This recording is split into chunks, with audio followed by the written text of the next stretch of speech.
কষ্টের একটা গল্প।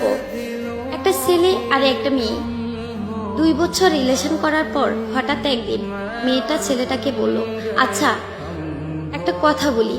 ছেলেটা বলল, বলো। মেয়েটা বলল, রাগ করবে না তো? ছেলেটা বলল, না। মেয়েটা বলল, আমাকে ছেড়ে যাবে না তো?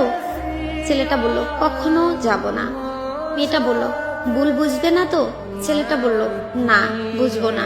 মেয়েটা বলল, জানো আমার একটা অতীত আছে। ছেলেটা বলল, কি সেটা?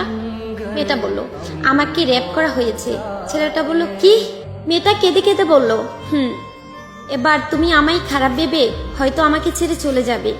ছেলেটা মেয়েটাকে অনেক জোরে একটা থাপ্পড় দিল। মেয়েটা বলল, চলে যেতে পারো, আটকাবো না। এ বলে মেয়েটা কেঁদে কেঁদে চলে গেল। কিছুদিন পর হঠাৎ একদিন ছেলেটি মেয়েটিকে ফোন করলো।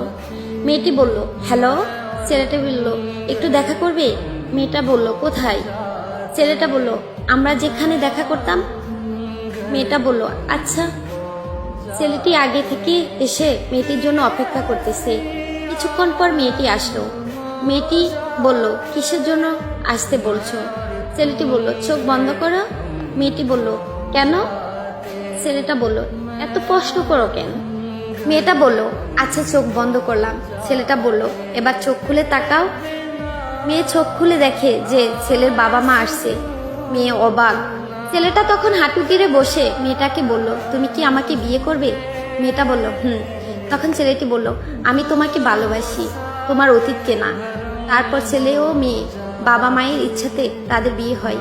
হ্যাঁ, এটাই সত্যিকারের ভালোবাসা। অতীত জেনেও ভালোবাসার মানুষটি ছেড়ে যায় না। আসলে এই গল্পটা শুনে বুঝতে পারলেন, সব ছেলে এক হয় না এবং তার পরিবারও না। ভালোবাসতে জানলে ভালোবাসে সুন্দরবন।